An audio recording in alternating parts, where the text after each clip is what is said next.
day in the pub, Seb and Verity were socialising with hilarity. They knew there and then that their options were vast. They bought some equipment and made a podcast. What do you think you are doing, you twits? It's cliched and obvious, you know. If this doesn't work well, then we'll call it quits. But right now, just listen to our show. It's called Three in a Bar. We'll talk to musicians about their lives so far. Three in a bar. We hope that you like it, okay? Hooray! Hello, Hi! my name is Seb Philpott, And my name is Verity Simmons. and this is Three in a Bar. And thanks for tuning in again. Now, this week is a little bit different, isn't it, Verity? It is. We've gone off piste. That's Piste, as opposed to what you might think when we tell you where we've gone this week. Yeah. Our guest is the amazing Eliza Parkes, who is co-owner of Yardarm, which is a fantastic wine shop in Leyton. And she is like, what she doesn't know about wine is just not worth knowing. She's amazing. Yeah. I like to think of this episode very much kind of focusing on the in a bar aspect of the title. Yes. It's kind of linked to what we normally do. There is a musical aspect though, but we basically Eliza came round to Verity's front room, and I went there too. First Yeah. time I've ever been to Verity's house. It's very nice. Ah, what did you think? Did you like it? I really liked it. Yeah, Yeah, thanks. yeah. Lovely Victorian house. Ideal. So we haven't just shoehorned this in a really random way. We actually have a proper premise, and that is Yeah. we picked 2 pieces of music each, which we sent to Eliza, and she listened to them and has matched 4 amazing wines to our choices. And then she has discussed with us why she chose them, and we talk a little bit about why we chose them too. So it's really amazing, and it worked even better than I thought it would. I just thought her choices were great. Did you? Yeah, actually, there were quite a lot of similarities between the wine and music, and Yeah. we sort of talk about that, and Yeah. it was quite interesting. So this one is a bit different, really. It's kind of it's sort of interactive. Yes, really. it is. You can join in at home, certainly with the musical aspects. So there's 4 tunes, and if you look in the description of this show, in the show notes, there is a Spotify playlist, so you can see what the songs are. Now, I did try and see if we could just stick the songs in the podcast, but I We were looked it up, thwarted. and there are some strong copyright laws, which Yes. you know that is good for the music industry, isn't it? We've got to support those, Yeah. but not great for this particular format of show. No. Without paying for them, which I'm sure are pretty expensive. So what I don't know. What would you do? Get a second device, a tape player. Yeah. And Put it or on your pause it and then boombox. find the yeah, exactly. You know, just imagine you're listening to the music at the same time. What we actually did on the day, we listened to the music together with headphones, and then we were talking over it. So Yeah. if you have a second device, then maybe stick that on while we're describing each wine and each song. Exactly. So should we say what the songs are? Yes, the absolutely. tunes? And actually, I've Yeah. got to say quickly, there was a mystery 5th one at the end, which Eliza yeah. brought to us. And the reason I'm even bringing that up is because the wine she brought for that was something quite extraordinary, wasn't it? She went into Yeah, her that own was personal incredible. cellar. Yeah, it is. It was Yeah. so good. I can still basically taste it now. It was a Yeah. proper Yeah, beauty. I know. I'm going to remember that wine forever. That brilliant wine. Stay tuned to the end to see what that one is. Yes. So the 4 Okay. tunes that we chose are in order. Number 1, Weird Fishes Arpeggi by Radiohead. number 2, I Went to the Store One Day by Father John Misty. Then number 3, E Lucifan la Stella from Tosca. Beautifully said. Sung by Pavarotti, written by Puccini. And number 4 is A Souvenir de Florence by Tchaikovsky, first movement. The 5th one was a bonus one, and that is Tip That Waitress by Loudon Wainwright III.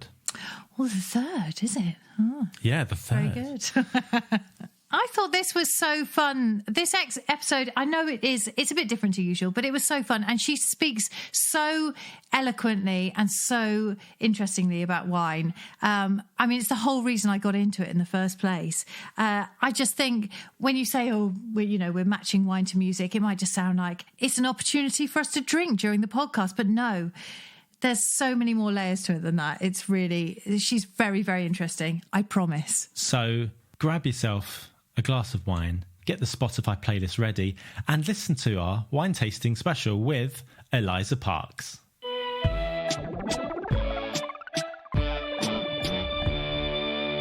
Oh yeah, I put your pop mic on. Is that a pain in the ass for you? No, Is that's that fine. Okay? Taking you back to the old days. Taking me back to my radio days.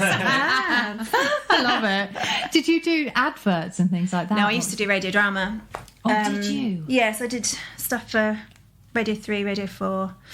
Great. I did audiobooks and that kind of thing. Oh, did you? And I did really weirdly, most of my money came from like English language learning tapes. Yes. So lots of like, can you tell me the way to the post office, please? That kind of thing. That's brilliant. Lots of weird British regional accents for foreign people to try and understand. That's great. Oh, so you've got all the accents then. Yeah. What's your personal favourite? I used to have a box of accent tricks. Did you? Yeah.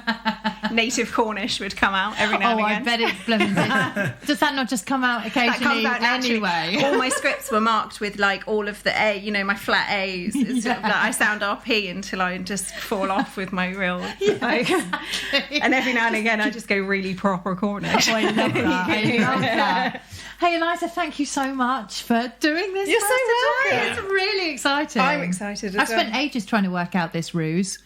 And I remember saying to Seb early on, we could do something with wine, couldn't we? Sure. Were you like, okay? We crowbar it in somehow. Yeah, we all come on, find an angle, and we found an angle. Found an angle. Oh yes. I hope it works. It was really interesting. What did you think of the choices when they turned up? Well, I was expecting classical, and I was thinking that would be easier because I know less about it. I have less, it's less likely that I would know the track personally, right? Yeah. So I thought that would be easier because I could just listen to it and kind of feel it a bit and kind of think about the wines on the shelf and then think about how I feel about those and maybe think about reflecting that kind of like layering that you get, in music and also that you get in wine, right? So I was kind of thinking, okay, I'll maybe think about it in a sort of physical way. Yeah. And then actually it was weird because the modern tracks, particularly the one that you chose, I found that I was like, oh, you got it. Yeah. I had a wine in my head. Now it's probably the one that you're going to be like, really? But isn't that weird? That it kind of felt, and then actually with the classical ones, they kind of grew into something, and I went with vibes rather than anything else. Perfect. Exactly. So that's what I've got. I've got vibey wines. Nice. I like the sound of that. I like the sound of that. And you've got a mystery fifth one, haven't you? I've got a mystery fifth one, which actually I've kind of cheated on because I suppose it's a bit more about. I was quite scared about the last one because, and I texted you, didn't I? And I was like, I don't know. I've got two. One that was a kind of ode to you because one of your favourite wines. Yes. I knew that there was a musical sort of attachment to that from the winemaker's point of view. Right. But because you asked me for a personal one, I was like, okay, I'm going to go. Oh. I'll go personal. So well done. You braved it. I braved it.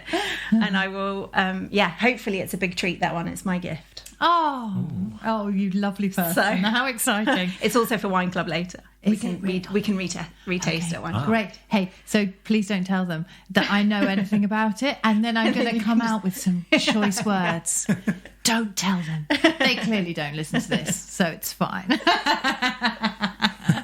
It'd be like stealth. Yeah, exactly. You guys got wine club tonight. Yeah. After this. Yeah. Double wine tasting. Yeah. Double wines, yeah. Exactly. Hence, the spittoon. Very lovely sound effect. Did you like it? I know, exactly. Did you like it? That was so Archers, wasn't it? Yeah. The spittoon. In the Archers, they'd use that to birth a lamb. Yeah, they would. And who knows where this pod Maybe is that gonna might go. Who knows where it's going to go? I know, quite right. Seb, do you want to start with one of yours? Oh, okay. Let me get my music ready. Okay. Right. Should we listening to music on Yeah, shall we? should I talk about the song? Yeah. That would Oh, be yeah, cool. would you? Okay. Which one are you I gonna literally do? just thought that, so I'll just try and. Well, should we do? This is should going we to be really start interesting for me because I was, and I asked you the same. I was like, Yeah. do you want me to research the songs so that I actually know what I'm doing, or shall I just listen to them? And in the end, I decided I'd listen first response, and then maybe have a little investigate afterwards. And Yeah. I quite wanted to hear what you guys Yeah. were saying about the actual music, because obviously you know about that. Perfect. Oh, blimey. Well, I've just Googled it, just so I don't make any mistakes. Well, the first song we're going to do is it's by Radiohead, and Great. it is called Weird Fishes /Arpeggi. Right, I'm And it getting is my the headphones fourth on. song from In Rainbows, which is Radiohead's 7th studio album. I really like it. It's a great song. It's kind of... Well, I always think of it in two parts, but maybe that's because of the name of it, because it's got the slash in the middle. But the arpeggi kind of comes in from the beginning. Musically speaking, we could like pre-analyze it a bit. I suppose the arpeggio is a very important part of the song. Yeah. Should we do this while we listen to it? Or... We can do a bit of both, couldn't we? I Yeah, guess yeah. we'll listen out for that. There's arpeggios, and the lyrical content is quite interesting. So if you're listening at home, have a listen to that. Try and think of the musical aspects and the lyrical aspects, and then we'll talk about some wine that's going to go with it, I guess. Yeah. So should we start? Yeah, this let's thing? do this. Wow, Great. this is exciting. So let's put our headphones on. Great. Oh, okay. Here we go. This is Weird Fishes Arpeggi. I feel like I'm in some really weird silent disco. Yeah, me too. Wow, yeah, this would be a really nice night you could put on, couldn't it? Just Yeah. like There a you go. silent disco, but silent wine tasting. Or Maybe it's a thing. I think it is a thing. There we go, Eliza. come We've up got with a a business business plan. Seriously. We can go back to Edwina Curry and her You Should Retrain and tell them we've got an idea. Silent discos with wine. I'm going to open this wine. Yeah, I'm going go to pour for it. it. yeah, go for it.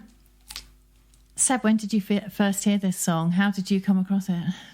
Well, this song came out in 2007. It was quite a important album In Rainbows, because it was the first record that Radiohead, they weren't signed to a label anymore, so they could basically do what they want, and they put the record out with a pay what you want payment model, Yeah. which was quite revolutionary at the time. So I think I paid nothing for it, or one fee, because I had no money, and I just moved to Vienna to do an Erasmus course. Oh, wow. Right, really cool.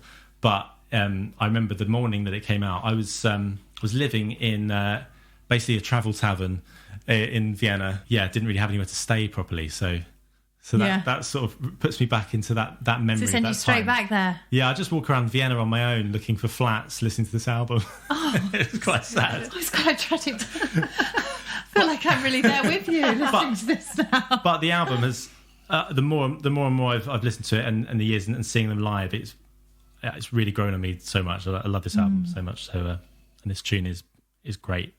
Oh, cheers, So, everybody. Cheers. Cheers. So I also really like this track. Yeah.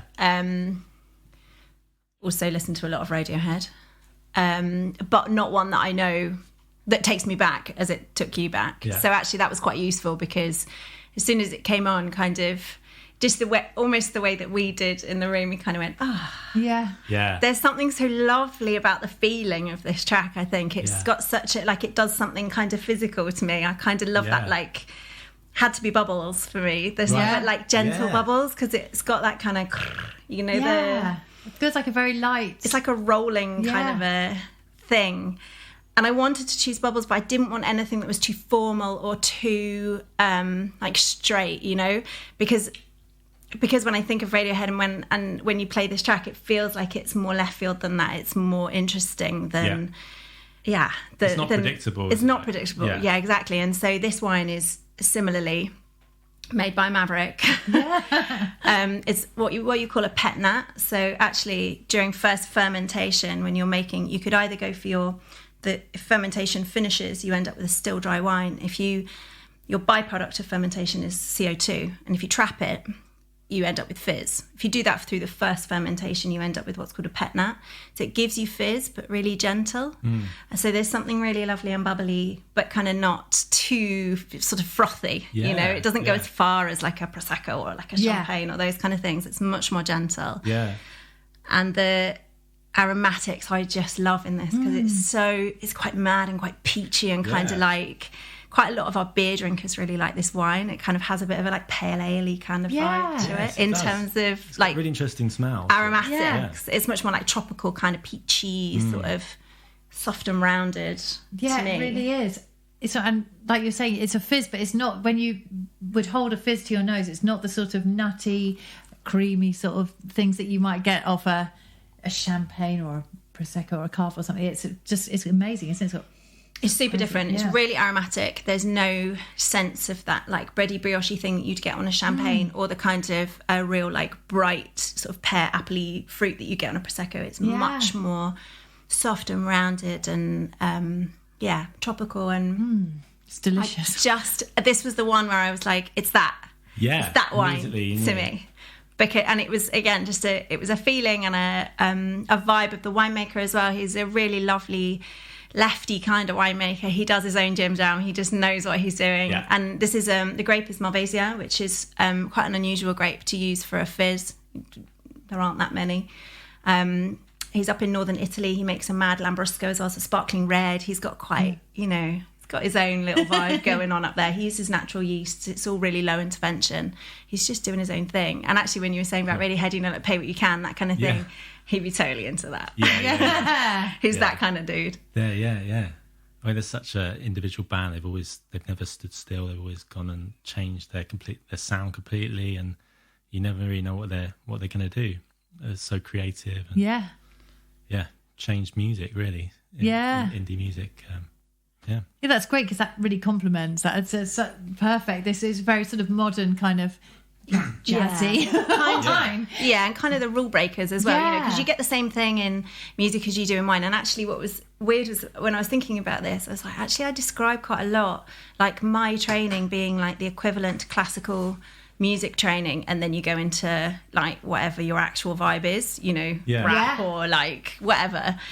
And wine is really the same because your training is so formal and so like, traditional and historic as well. So you'd be looking at similar kind of, they're like real historic Italians, historic French, and there's a lot of rules and a lot of, the equivalent of the notes on the page and the definites that you get. So sorry, excuse me. I said you might get a bit of electrician background noise. Bit of builders. Yeah, a bit of builders today.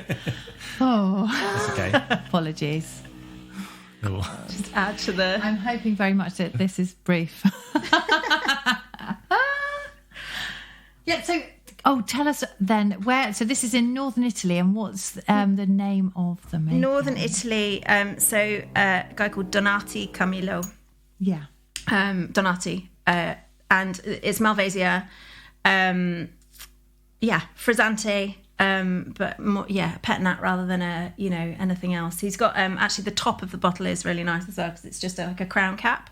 Yeah. So if you were making a champagne, you'd put like a beer crown cap, right?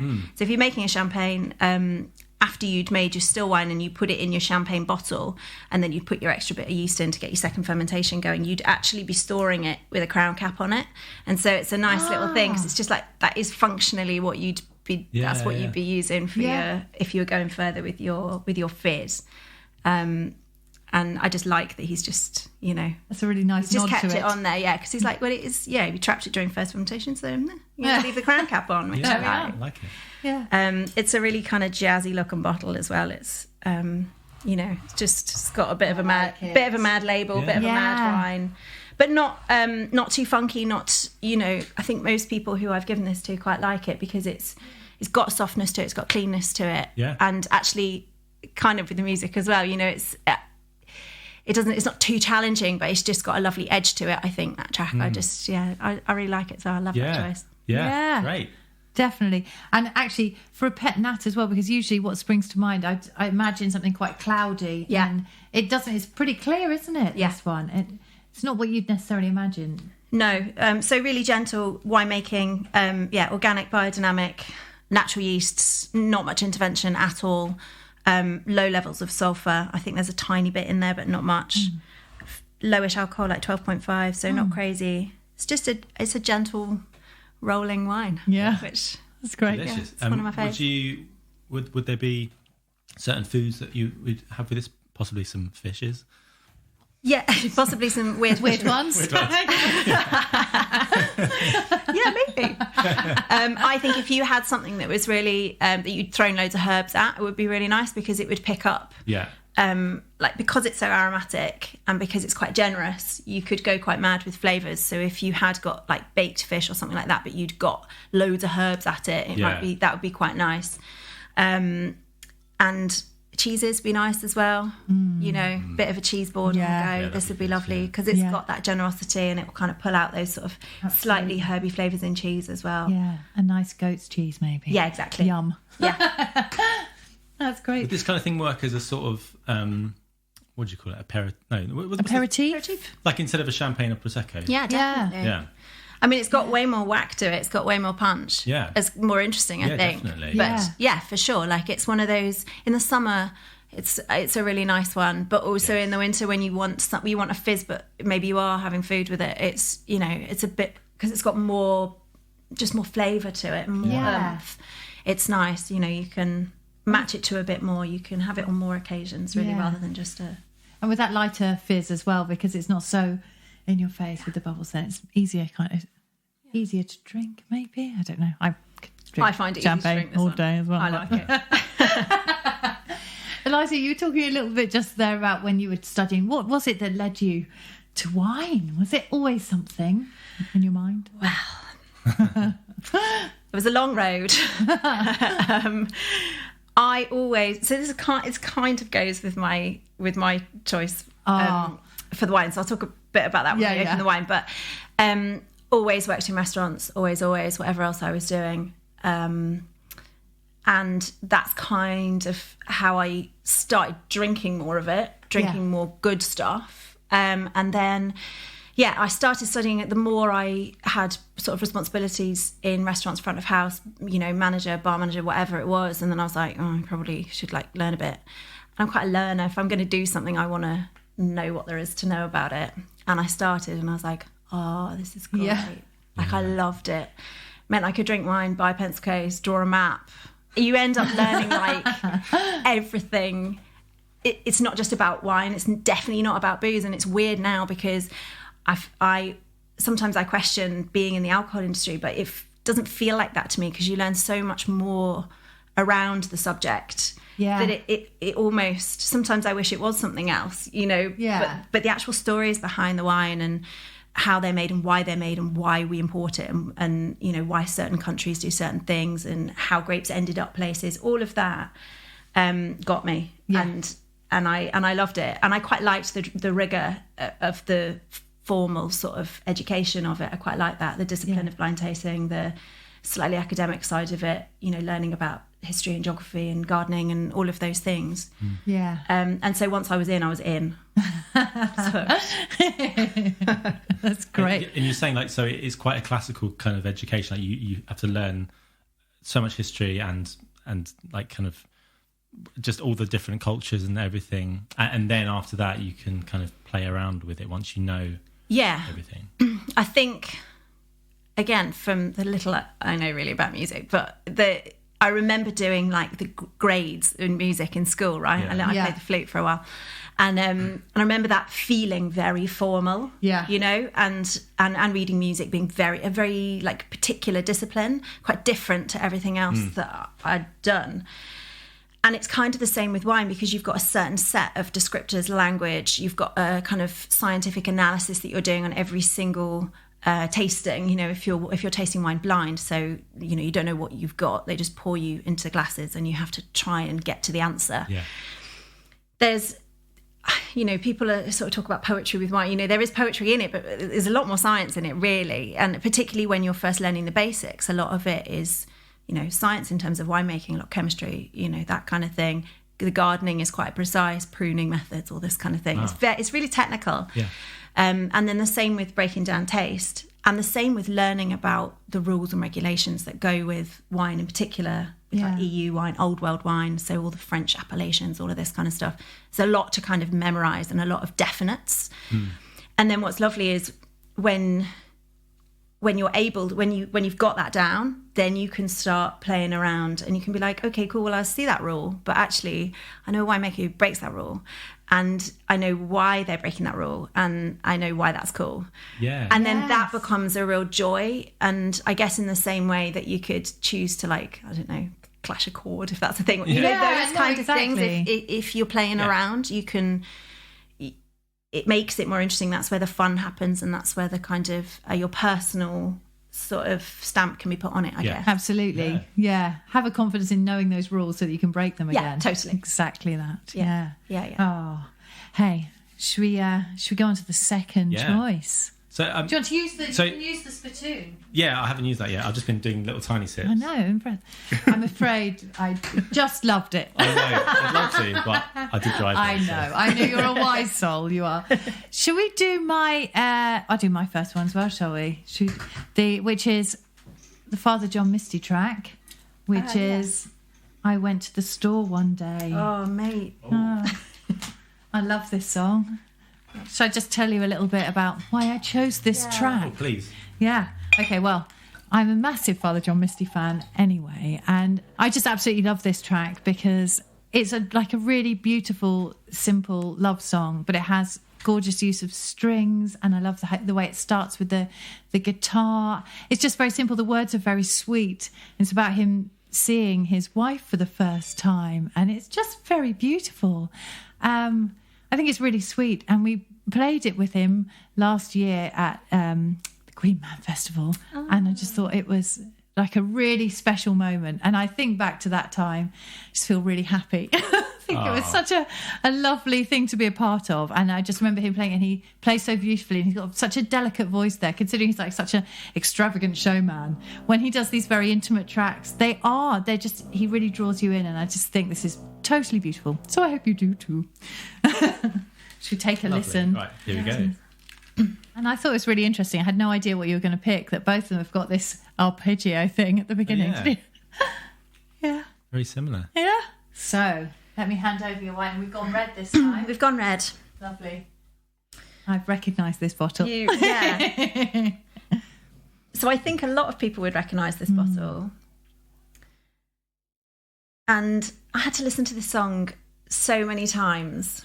When I first listened to it, I was like, I don't know. I'm not sure. And nothing came, like with the Radiohead one, I was like, bam, yeah. Definitely, because it gave me a real like, yeah. Whereas this one, because it's so lyrical as well, and so kind of open, you know, and kind of vulnerable, I thought... it just took me a while. It took me a few listens, and then I couldn't quite work out if he was talking about like unrequited love, because he's like, what's your name? But I didn't feel like that. It felt really kind of nostalgic to me, and kind of sort of like a song that needed comfort, you know. And so this was about the coziest, comforting wine that we have. Yes, and exactly. This is the wine that everyone takes home. And there's just something really lovely about that, I think. And it's kind of quite often overlooked as just being like, you know, the weekday wine of choice, the Thursday wine, right? And to me then, the more I listened to this track, I was kind of like, it's that thing about marriage, isn't it? And about the kind of the comfiness of it, but also the real, like, I don't know, the need of it, and the romance as well. And there's something it's not too grand, is it, this track? No, but exactly. actually it's really deep. It's really, you know, it's really heartfelt.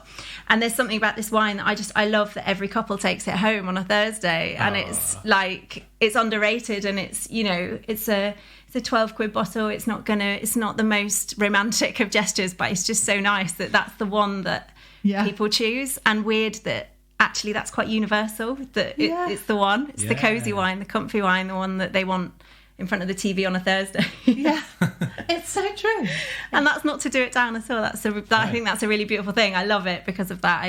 And it's also really well made. You know, it's a cracker of a red wine. There's a reason why everyone takes it home on a Thursday. Yeah. Because by Thursday you really want a really lovely wine. Yeah, exactly.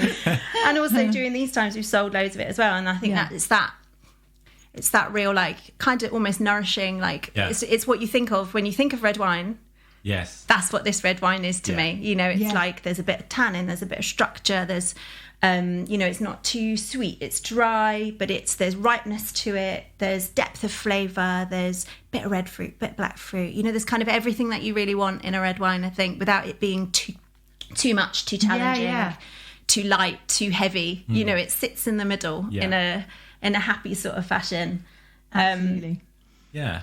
I think it's, I mean, those sort of emotions that you want to feel from wine, or memories, or just that sense of what belonging, or just being with other people. Yeah. I think that's what we're sort of all striving for at the moment. So I understand why it would be a big seller at the moment. Yeah. That's that. You just want to, it's like a quick route to that sensation, isn't it? Yeah. It's like, let's have this lovely wine. We'll feel good. Yeah, it's just comforting. It's not too challenging. You're not going to have to work hard to match it with something. Exactly that. It's just like, Yeah. But then also I was thinking, because at the end when he's like, what's your name? You know, he's looking back, isn't he, on their sort of relationship. And I was thinking, actually, this would be, if you think about that thing of flavours bringing back memories, actually, if you'd spent 5 years living in Leyton with someone or, you know, wherever, you know, and that was your Thursday wine, it would be such a strong connection to somebody, such a strong memory. Yeah. And actually, it's not about those special occasion tastes, is it? It's like, it's the ones that you taste all the time, or like the smell of perfume or aftershave or whatever it is, those things that are really, really like hotly reminiscent for people. And I think this wine would do that because of the frequency of people drinking it, and because it's just like, oh yeah, grab the one, you know, grab the wine. And you don't even need to say which one it is. It's just that. So it's comfort, and it's comfy, and it's easy, but it's really quite, you know, it would take you back. Yeah. Musically, with the content, I mean, some lovely strings in that, isn't there? Yeah, it's so beautiful. Was it that sort of similar string arrangement when you played it? Yeah. It's very delicate, really beautiful, very much like chamber music. So it's the sort of thing, often if you'll do a big gig with a pop artist in particular, that you'll be doing just lots of quite predictable held chords, nothing very inspiring, but I just feel like the orchestrations are always so interesting on his tracks that there's so much in it. It's a joy to play and really lovely to listen to, and you kind of pick up different things each time you listen to it.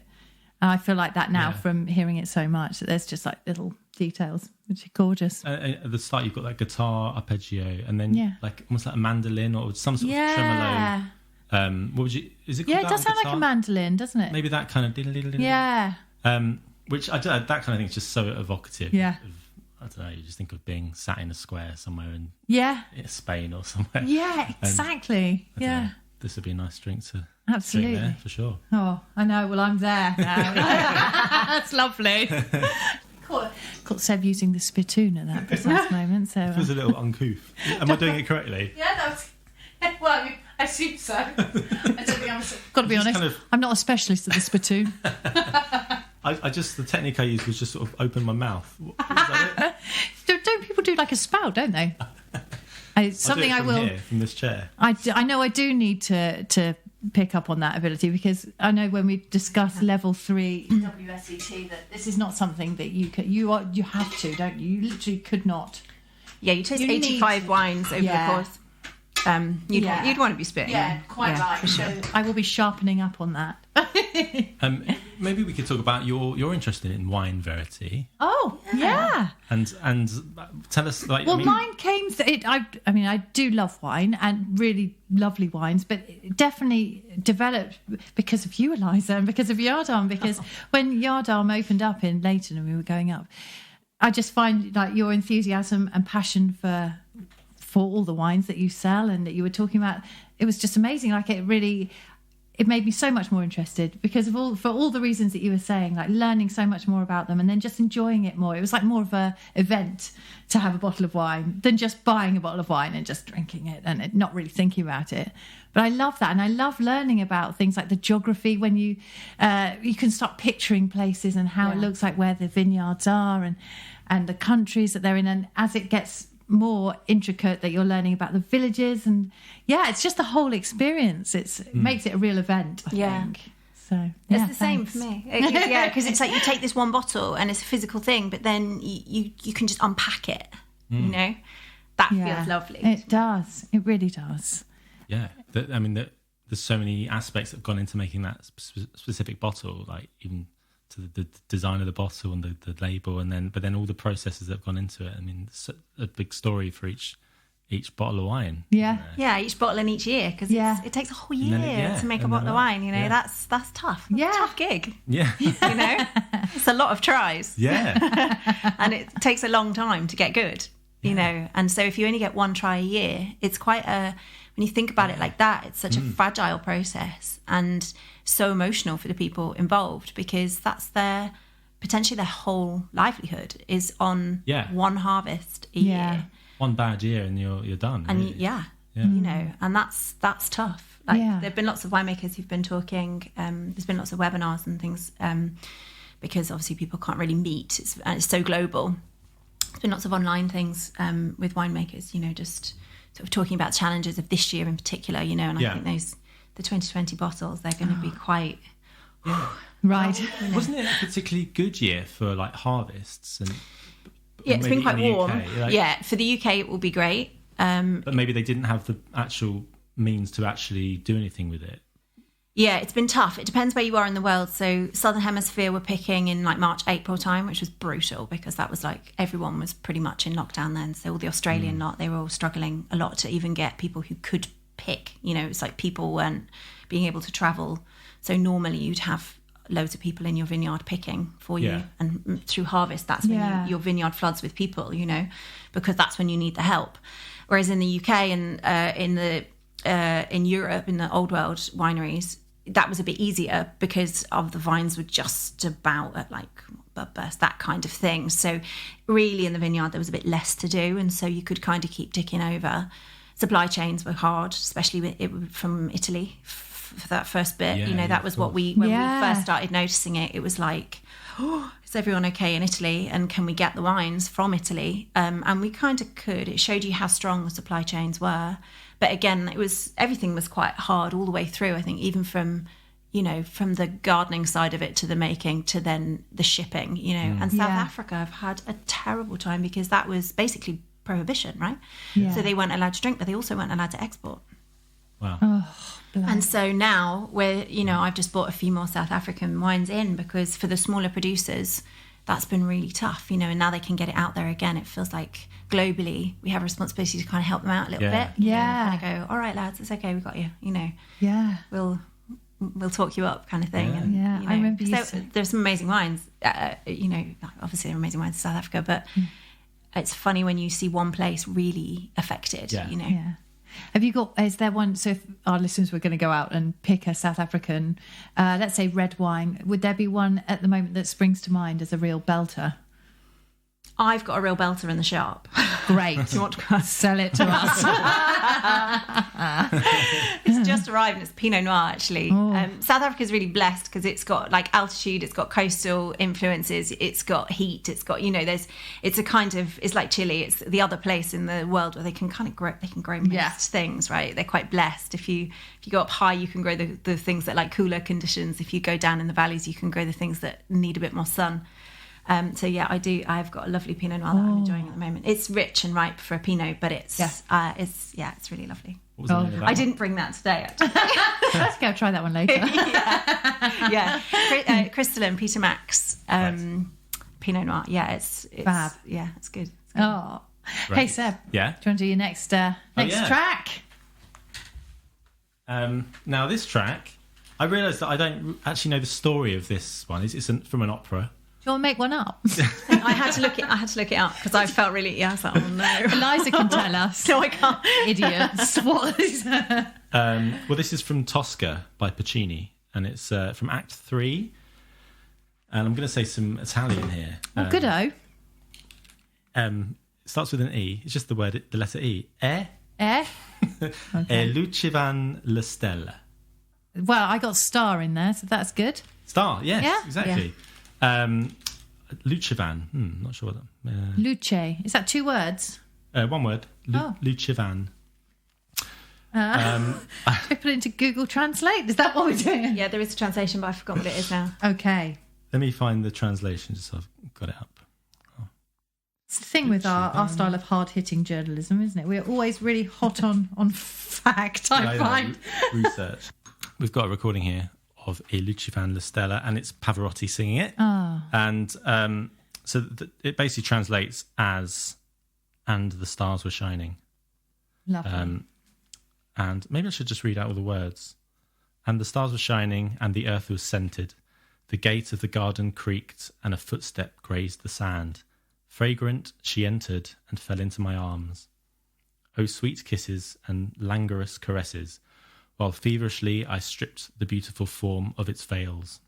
Forever, my dream of love has vanished. That moment has fled, and I die in desperation. And I never before loved life so much. Oh, there we are. Bit There we much. are. Oh, blimey. So here we That's go. a lot, isn't it? It's a lot. It is a lot of lot. emotion. That's a lot. So here we go, listeners. Click play on the next track. This is E Lucevan la Stella. I've just had a little sniff of that. Yeah. That is amazing. That is fragrant indeed. Fragrant indeed. Yeah. Really aromatic. Yeah. Oh, yeah. Wow. I love this wine. I love this wine, but I also love the story of this wine. That's amazing. So when I was listening to this, I just got real it's so emotional. Yeah. It's just so emotional. Yeah. And I like opera does that anyway, doesn't it? It's like more and more and more and bigger, but you know, your emotion is so big. And but it felt kind of sad and a bit and so dramatic and sort of a bit desperate and kind of a real like fight. And there was a bit in the middle of it where it felt like it was really like, you know, real like power and kind of I don't know, like trying to gather yourself or something. There was something in there that felt so strong as well. And so this wine, I feel like it's so aromatic and it's so kind of big and it's so pure. Yeah. There's no oak on it. There's no anything. It's just these grape varieties, but it's a blend. So it's a Chardonnay, Sauvignon Blanc, local grape variety from this winery in Piedmont, right at the top of Italy. And what was the other one? Riesling, Chardonnay, Sauvignon Blanc, and this local grape variety, right? So quite aromatic, quite big grape varieties, but really precise. And there's something really pure about this as well. There's such a beautifully sad story behind this wine. So this winery, there's a husband and wife team who had been working it for about 30 years. And they were coming to the end of their sort of time able to work the vineyards, but they had no heirs to pass the vineyard to. And again, this felt quite operatic as a kind of story. I was like, oh my God, this is it. It's a great premise for an opera, isn't it? It's a great premise for an opera. And it kind of felt like, you know, these two could be, you know, doing this sort of real, like, desperate kind of call. And actually, it's so dramatic because they have vineyards that are on the kind of golden strip, the kind of golden mile in Barolo, right? So Barolo being one of the sort of most expensive, most kind of revered wines in Italy. And so their land is incredibly precious. They've got about 4 hectares, really small amount, really tiny production, but very valuable. And so a lot of the big producers got wind of the fact that they didn't have an heir and they were maybe thinking about selling, and they got offered so much money by these big companies who were desperate to get land in this place. And they said no, because they were like, no, because we have to protect our identity, and we want the identity of our wine to still be there after we've sold it. We would like a sense of that, some sort of continuation. And so the guy went to this other winery who also quite well known in the area, have lovely vineyards in the area, Vira, also very famous, very well respected, and he loved them. He went incognito, went round their vineyards, did like tours, tastings, all this kind of stuff, loved what they were doing, and went to them and said, would you look after our winery? Would you buy it? Would you take our land? And so they work together now. And they were looking for a name for this wine, for their white wine. They make a Barolo and they make a few whites. And they called it Dragon. Oh, yes. Great. So it's like that power that comes from that big, it's like, come on, we can do this. And Dragon, because it gives you courage, and the courage as well to plant these varieties that aren't necessarily, they're not the ones that are going to get you the money in Barolo land, right? You should be planting Nebbiolo, which is what you're going to make your Barolo out of. So they do a little bit of that, but they've also planted Riesling, which is quite mad up there. Don't know anybody else who's planting Riesling. They've nurtured this indigenous grape variety and they've kind of brought that back to life, and they're loving that. And then they've got Chardonnay as well. And so it's a mad choice in all directions and kind of against the odds and all of that. The emotion kind of hit with the story. Yeah. When I was listening to the track, I was thinking, actually, it feels big enough and feels kind of, operatic enough in its story. It felt like it needed to be Italian, the wine, and it felt like it was a white wine to me. I don't know why. Yeah. It could have been big because his voice is so big, but it felt more precise. It felt, to me, it was multi-layered, the music, but again with precision, and with that feeling, so much emotion, and the words and all of that, talking about the fragrance and the aromatics and stuff. It felt like this was the wine. That's what I think with Pavarotti. I'm just so inspired by his approach to singing and making music, because it's such an individual sound, more than any other singer certainly classical singer I can think of. But that was just his thing, and he just did his sound, and I just love that idea of just knowing who you are, and and just the emotion he gets. It's so big, isn't it? Yeah. And it stirs in you something. Yeah. I've got a funny story about Pavarotti. I played Pavarotti to my eldest son, who at the time was 3, I think. Yeah. And he came on the telly. It was something on like Breakfast TV, and suddenly there was a clip of Pavarotti singing. Yeah. One of his real famous ones that get bigger and bigger and bigger, and then there's a note, right?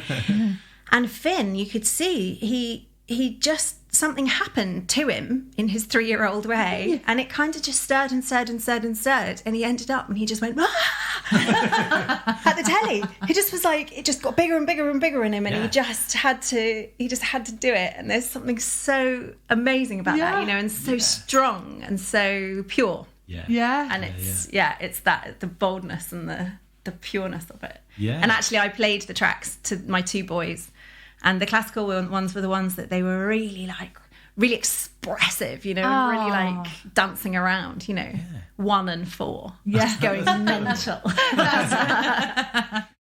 People will reference wine as a we have it at points where we're quite emotional, and so like at weddings or at funerals or at, those big events are quite rarely, they rarely go by without some sort of special drink to go with them, right? So they can be very evocative. And also I lived with a friend of mine who came off his bike and he lost his sense of smell. So he got a head injury. So quite often brain injuries will go twofold. So you'll get amnesia, but you'll also have an impact on your taste. And that's quite a commonly reported thing, that these 2 things happen simultaneously. So if you get a brain injury that bothers your memory or your taste, it's quite likely that the other one will be affected as well. Right. So he came off his bike, had short-term amnesia, not badly, but it was affected, couldn't remember what happened, that kind of thing. and he lost his sense of taste, and he hasn't really got it back. But what he does have is sensation, which is really interesting. And I was doing my wine diploma at the time, so I was getting quite into blind tasting, and we would do a lot of tastings together. And I would be describing the kind of phenolic detail, but he was so good on tannin and bitterness, and it left him with like little parts. And I just thought that was so interesting that the two are actually physiologically linked, so that it's not just this whimsical thing of wine bringing back memories. Yeah, nice. Actually, there's a really physiological thing that happens to us in our bodies. And there's something about stamping that taste with a memory, and actually, So like he could tell us something was a sweet wine or not by the way it felt. So he got body. He was very good at. So with sweet wines, they have much more of a full body. It would be like a sort of luscious sort of feeling in your mouth, really like gold top milk, right, as opposed to skim. Yeah. So you've got that, but when you only have that, that's much more apparent. And then with the tannins that we were talking about earlier with the red wines, so that drying feeling. So he had a full feeling of that. And so acidity, he could break down wines in a very scientific way because he took out all the flavours, but he just had the physical components. And actually what he wanted was to find wines that were so big because it gave him the most amount of feeling. Yeah. And the same with coffee and the same with chili. So we played around a lot with food and wine, actually, and kind of what gave him a sense of things. And he would just quite enjoy, me telling him what it tasted like, and then he'd kind of imagine that, and then he'd get the taste. Yeah. And it was really interesting, and he helped me a lot with wine tasting because it was just so interesting that he was very precise, but he was also a scientist. He did physics at Cambridge, so he was very interested in what had happened to him. So it wasn't it was an exploration. Yeah. And he was, he's fine, but it's come back a bit, I think, but he's still. Verity, did you lose your taste? I did. COVID. Yeah, I think it was. I think very, very early on, and it was prior to them talking about that being one of the major signs. And I remember I was drinking wine. I remember drinking it and saying, I mean, the texture's amazing. I can't taste a thing. I could not taste a thing. It was so peculiar, and it must have been like a microcosm of that. Basically, I could get the tannins, everything, but literally nothing apart from that. Bizarre. It's utterly bizarre, and thankfully it was very short-lived. I had a lot of people in the last tastings that I did, again because nobody knew that it was around in February, or we kind of had our suspicions it was around in February, early March. And I had a level 2 group, and there were a few in there who was just like, something weird's up with my taste. Like, I don't know, I just can't taste it. And at the time, it goes by without thinking, doesn't it? And now you'd be like, get out of my God. Try this wine. Back off, back away. Go home. The fourth of our choices. You'll recognise this one. This one is, so I chose Tchaikovsky's Souvenir de Florence. And again, slightly narcissistically, it's a string piece. And this is something, we performed this in the middle of this recent crisis on a bandstand in Leyton in the pouring rain. And we were really excited about this, and it'd been so sunny either side of this day.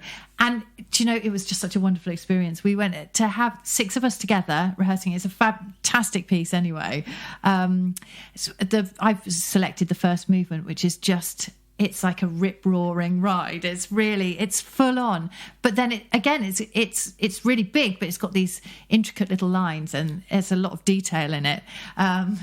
There's a lot in it. But it was just so great. And it was the first time we'd played 6 of us together in the same room in months. And I'm trying to think when it was. It must have been like August time. But we hadn't played together since March. And it was just such a brilliant experience. And it was like really energised. And I played it before, but that just meant so much to do that, even in the pouring rain at the bandstand in Leyton. So let's have a listen, shall we? This is the Borodin Quartet. The Borodin Quartet with 2 guests. Weird. I wonder who their guests were. It says here, Genric Talalian. Easy for you to say. And I've heard of this guy. Okay. I don't know how to say it. Mstislav Rostropovich. Rostropovich, the Don of cello. Yeah. Is this an old recording? Yeah, it is an old recording. There's so much going on all the time. So you've got the tune, but there's just underneath like there's so much going on in the lower parts. There's just constant movement, and it passes around all the time. Like it's on the edge of your seat stuff. There's no sort of let up. Is it 4 people plus 2 others? Yeah, 6. So it's string quartet plus 1 extra cello and 1 extra viola. Oh, okay. Wow. Yeah, it's great. I love this. The boys loved it as well. Did my they boys. like They were it? like, "Oh my god, what's Great. Yeah. I got the energy, so I just wrote that. I was like, drama, energy, it just so much. And it felt really Italian to me. Yeah. And so I wanted something, but it also felt really classical to me, really sort of, well, not even classical, classic, I suppose. Yeah. You know, and more formal than the others that you'd given me. And so it felt quite traditional and in a really lovely way. Yeah. And so I reflected that in the wine. So I've gone Here we are. for Seb, I'll pass it over to you. Thank you. Fonto di Chianti Classico, which I know you know. I love this one. Oh, But it's so well made and so multi-layered. So that's what I got as well. I got a lot. I was like, oh, there's big sweeping bits and then there's lots of, you know, and I loved the vibrancy in the music, and I felt like I wanted something really traditional but also multi-layered. So a little bit of age, oak, fruit, ripeness, the kind of bigness, boldness of it, but with lots of detail in the wine as well. Yeah. And I just felt like this was another slight vibey one as well, where I was like, this is the wine that I would drink if I was listening to yes. Yeah. As soon as I smelled that, I just felt like I was in Italy. We won the bandstand. As soon as I smelled that, I saw rain and I saw Leyton bandstand and 5 other miserable faces. It tastes like a cello. It's that's the first thing I thought was like, yes, string instrument, wood, you know. Yeah, though. It's just Yeah. that, But like, it had to be history oak. and craft. And Yes. just incredible. Just so much has gone into it. Yeah. Detail and but structure and all that kind of stuff. Yeah. So when we were in South Bank Sinfonia, they took us to Italy. Part of the pinnacle of our year there was to go to this tour to Anghiari in Tuscany and do all these concerts, and it was a massive concert series out there. And this just reminds me, it takes me right back there. Like we were playing Mozart opera and then, doing chamber music in the streets there and things. And it's like classic and Italian and big and fancy. Yeah, big and fancy and proud and just there with swagger, but can back it up. It's like it's a really good wine. These guys have got some of the best sites in Chianti. They're in the kind of amphitheatre bit that's like the best bit, high up on the hill, but with shelter and shade, and with not shade, but like they've got shelter and then sun, so their grapes get really ripe and beautiful. They're quite famous for they make terracotta as well, terracotta tiles and terracotta pots, and so their setup is very grand and just really beautiful. Poplar trees everywhere, that kind of real, like really classic Italian, and I just I like them a lot. I think they do, if you want to taste a really good Chianti, go for a Chianti Classico toaster dish. If you see Classico on a bottle, that's going to tell you that it's from the historic centre of a place in Italy. So Chianti, but from the bit that Chianti, the best bit of Chianti. Right. So the oldest bit. Where is Chianti so this is Souvenir de Florence. So is it? So it's near Florence. Yeah, it is nearby. Yeah. All around Florence is that's kind of when you're sort of in the Tuscan hills. Yeah, you're near. Love it. Yeah.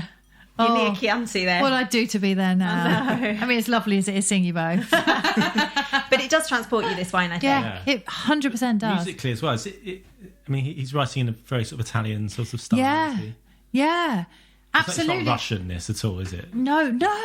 So did he write this after he'd been to Florence? Is that a thing? I'm going to do a Google search. I don't want to give you more lies. Okay, because the composer sketched one of the work's principal themes while visiting Florence, where he composed the Queen of Spades. So basically, he did this as an add-on to whatever he was out there for anyway, because he was given a big title. So he thought, I better whip something up for them. It's a bit disappointing, really, because it's not quite what I thought it was going to... all about this, but no. So you just probably sat having a gelato and thought, wrote something on the back of a napkin. Whap that out. Yeah. Oh, da da da. Okay, great. I can run with that. I could do 10 minutes. Yeah. I love this. I'm going to find this very hard to tip away, but I know I must. I've got you a good one to go next. Okay, good. Right, okay. Can I ask you about something a little bit off-piste for a second? Yeah. I want to ask you about Sunday Brunch, because you do that, don't you? Do you still go on there from time? Yeah, I haven't been for a little while. That came about through a customer, actually. Oh, really? Yeah, and actually, no, do you know what? It was Dan and Casper, who used to work behind the bar, who nominated me, essentially. I knew nothing about it. They were like, you should get Eliza on Sunday Brunch. And then they did. So I went and had a little kind of meeting with them.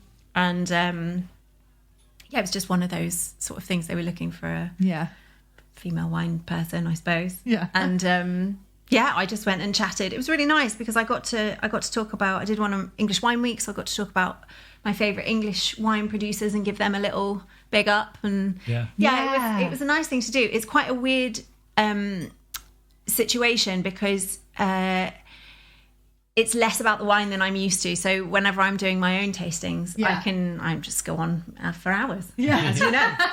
And so it's strange because you have this sort of quick timed, this is what we want, and people who might not necessarily be into wine at all, the guests, they might really hate wine. That's happened a couple of times. I've had quite a few teetotalers, which has been, not helpful. And then I had one guest, Gareth Malone, who was so nice, and he obviously really liked wine as well. He was quite a wine drinker, and so actually I met him in the green room before and we got on really well, and he was lovely and was really just receptive to the wines. So I enjoyed it. And if they've always said to me, when you want to come back, I got quite pregnant again, and so I stopped. I was like, I don't really want to be the pregnant wine lady. Give me all kinds of wrong vibes. So I bowed out at that point. And then I'd love to go back and do bits for them. You must wield a lot of power being on that show, because if you mention a wine, does it just sell out that morning? That did happen to one of them, and I was so excited because I was just like, this is amazing. It was quite an obscure wine from the Jura region in France, and I just loved the wine, and I was like, I just would really like to talk about that wine. And you have complete free reign to just choose what you want. And so I talked about 40 Hall, and they're a local project up in Enfield, and a kind of charitable project, but making really brilliant wine at the moment, weirdly, in Enfield. But they have one of our top UK winemakers making their wine for them. They grow as part of a project, a social enterprise project, helping people with mental health issues get out and get in the vineyard. And there's the whole thing about the cycle of the vine and stuff. You want to be there all the way through. You want to see the cycle through. And so actually mentally that's really good for people. Gardening just in general, not necessarily wine. But so it was nice because I got to talk about them, and that it raised their profile a little bit. So it feels like a nice position to be able to do that. Absolutely. A bit embarrassing, but like no, it's great. It's because we've mentioned Simon Ruman and Tim Lovejoy on the show before, but this is good. This kind of evens it out now. We might have cast some aspersions. But, brilliant. Apparently, Tim Lovejoy is a big wine fan. Oh, is he? Yeah. So he listened to you then. That's good. I mean, Excellent. I tend to watch the other one, Saturday Kitchen.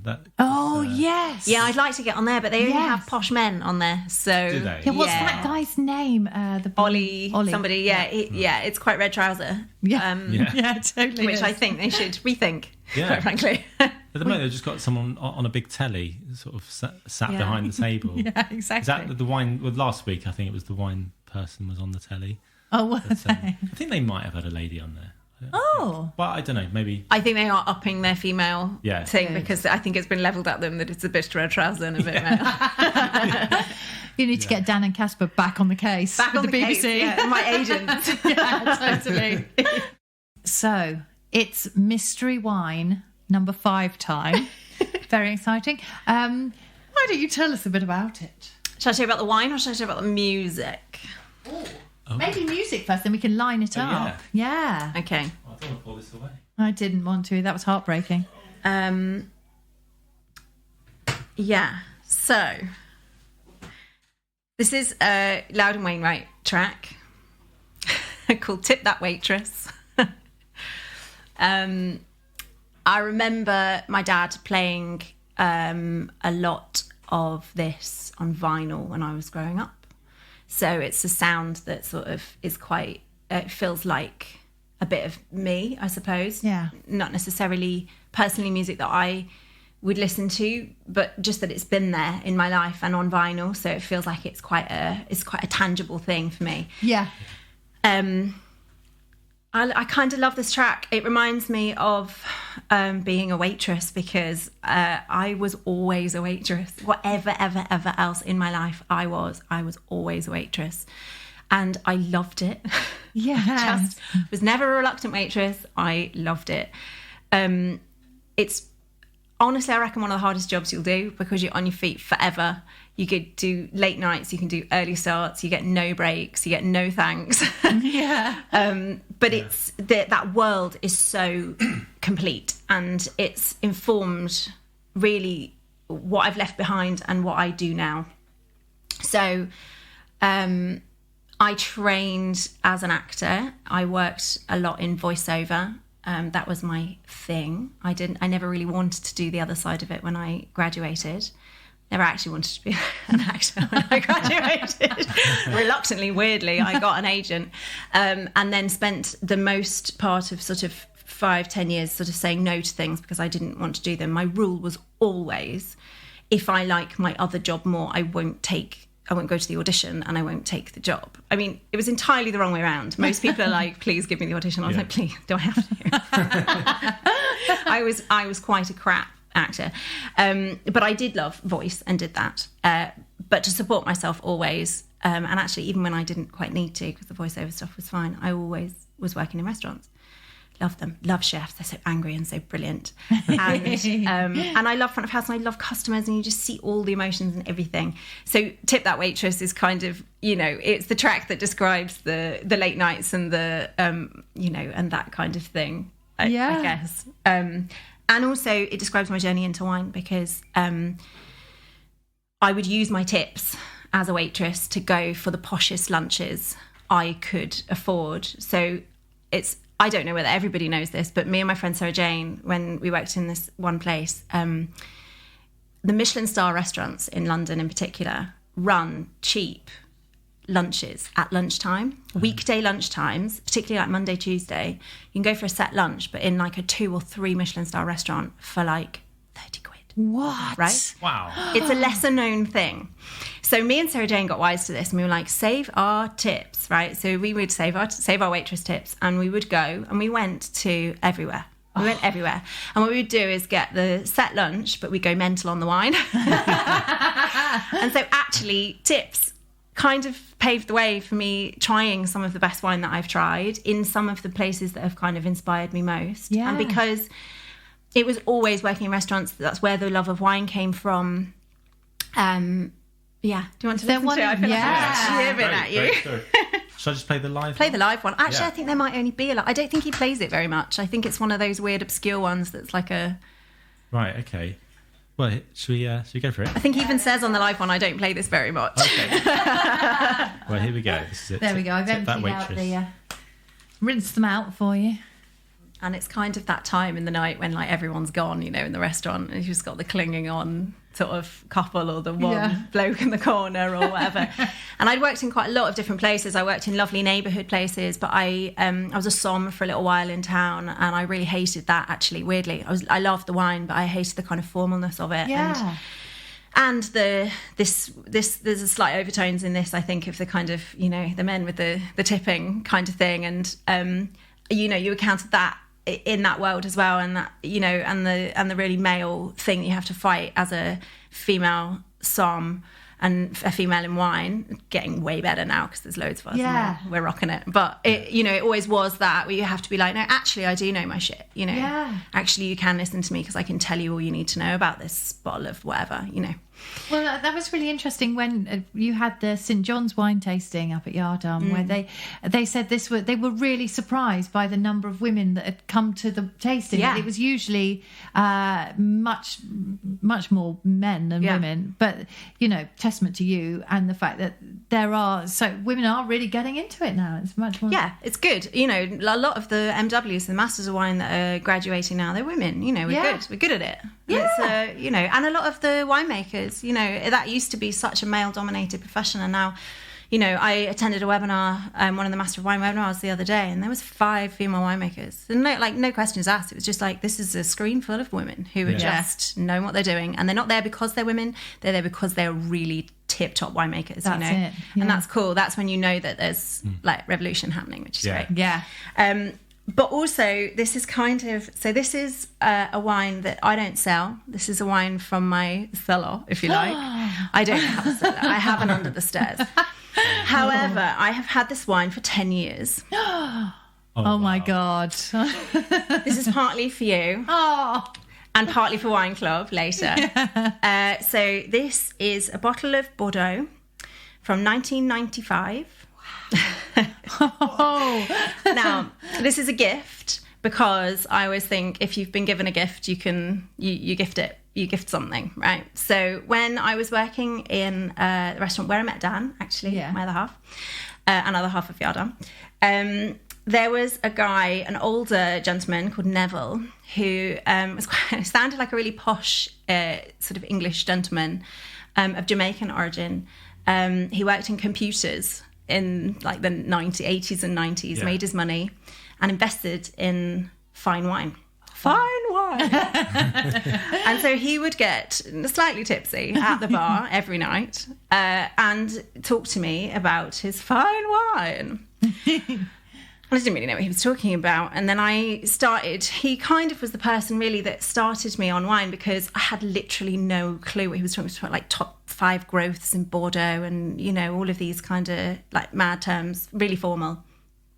And he gifted me some wines when I started learning, because he was like, the only way that you know to learn about wine is if you try the best. And because I was a waitress, he gifted me some of his collection.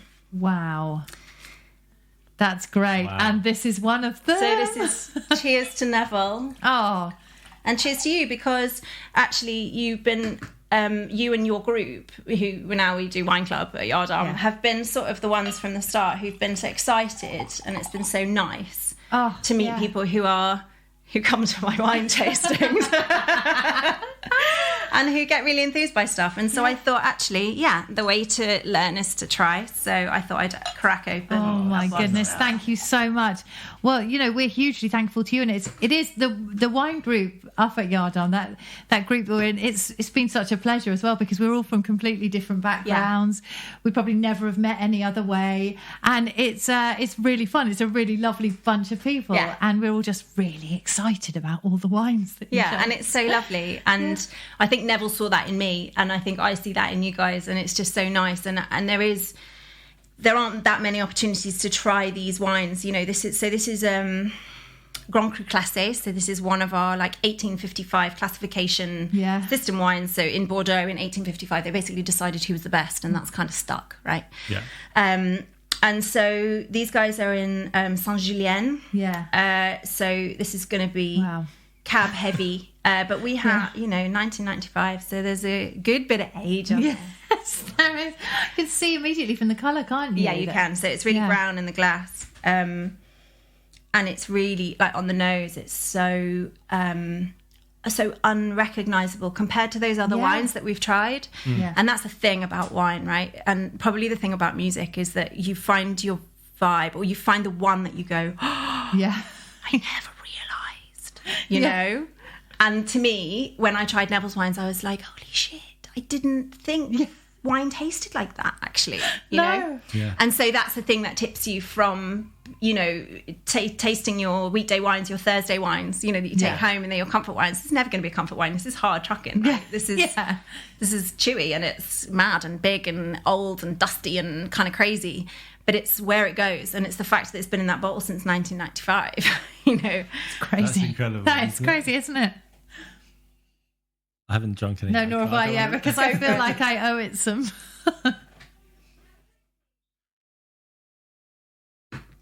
Oh, wow. you're getting me slurping into the microphone now. I'm doing Archer's slurping for you.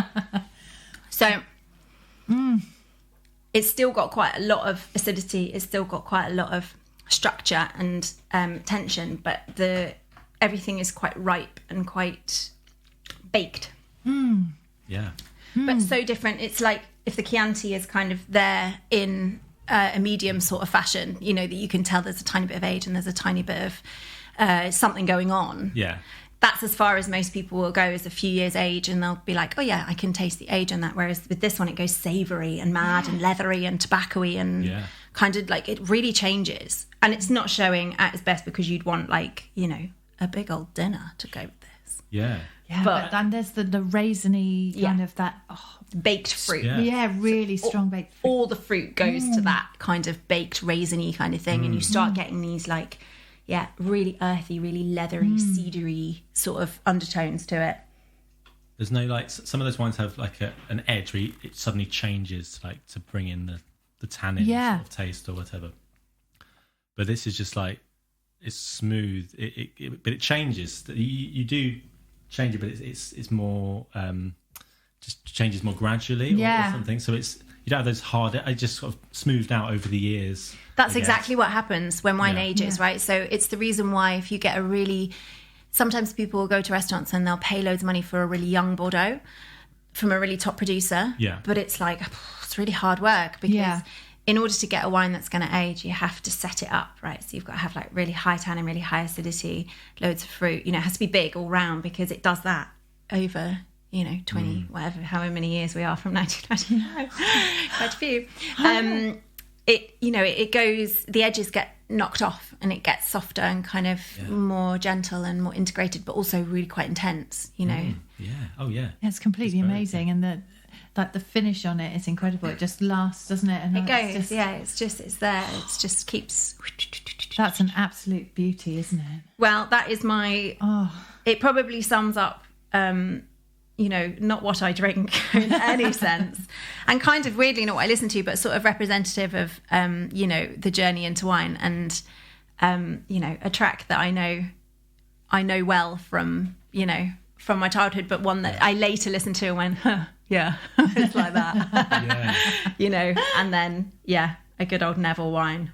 Oh, thanks, Neville. Yeah, cheers, Nev. Yeah. Cheers, Nev. His whole thing was that he wanted to share his collection a bit. There's only him, sort of like the dragon people. There's sort of no heir particularly to Neville's cellar, but and he's been just drinking it over time. Yeah. So you have to drink the wine, you've got to open it, you've got to try it. That's it, because that is another side to it, is the joy of it. Like with music, it's so much better when it's something you do with other people all together. It's exactly that same feeling. It's a real community sense, isn't it? Like when we come to the tastings, or when you buy one, you think, I know, I'm going to get that one. That's going to go perfectly with this meal we're doing with friends who are coming around.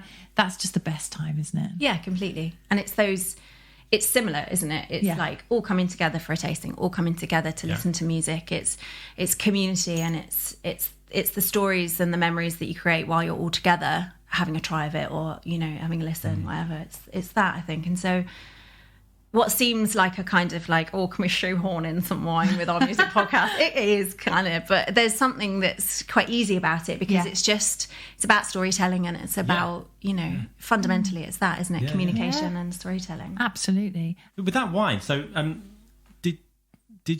you tasted a bottle from that time before? So you're very familiar. You knew what that would taste like. I knew what that would taste like. I also opened it earlier because I wanted to check that it hadn't spoilt, because it's always that danger when you leave it for that many years. Yeah. My storage has been, all right, but I haven't got temperature controlled cellars or anything.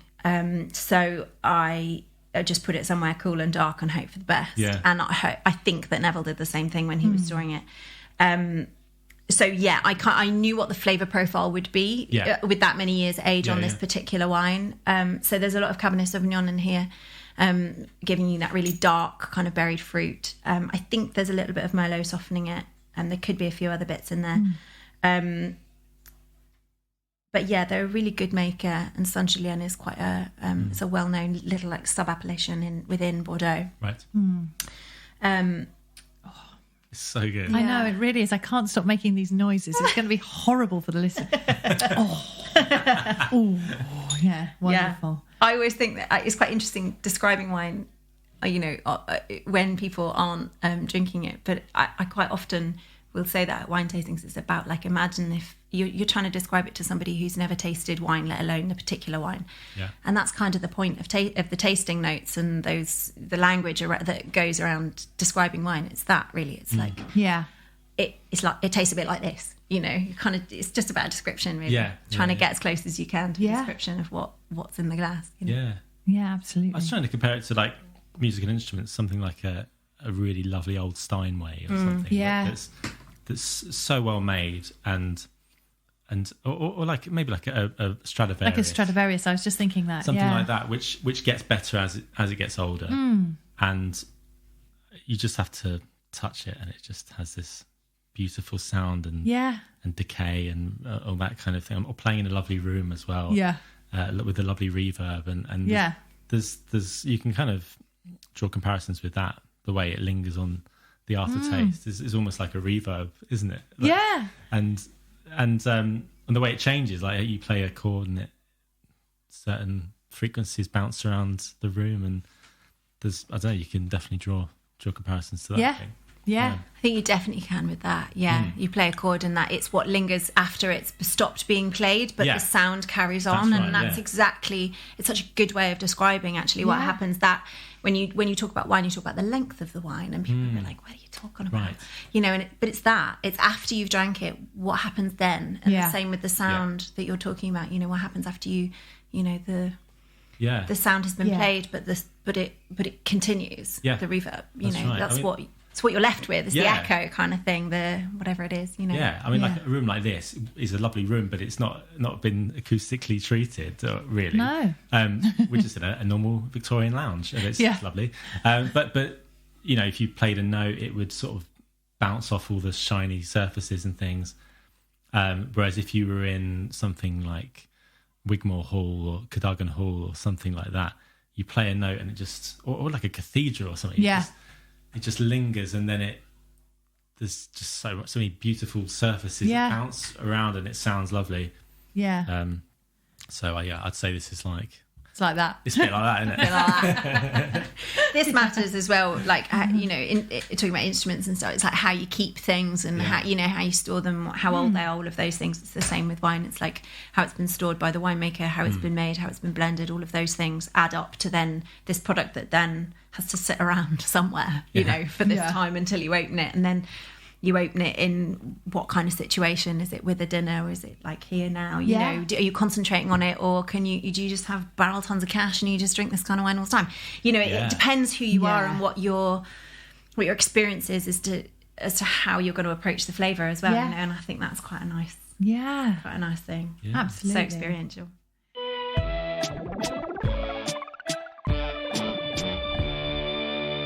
Oh yeah, that was blooming great. It was blooming great. I mean, I love a glass of wine. I love a good piece of music. What more can you ask for? Covered all bases. Yeah. And her choices were great. I genuinely felt moved when she brought, it sounds so daft, but when she brought that second bottle out and we were listening to the Father John Misty and she was explaining why she'd chosen the wine, I just was like, that's just so beautiful.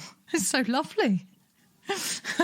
Yeah, that's right. Yeah, she's got such a really great way of describing wine, which I mean, to some people, they might not imagine that you could even think of wine in that kind of way. But she knows so much about it, and she's such an expert that she's then accessed that next level where she's really talking about the poetry and emotion that comes from it. And I thought that was quite interesting what she was saying about how she often wishes that wine, almost like that it wasn't alcohol, that it was like a different thing.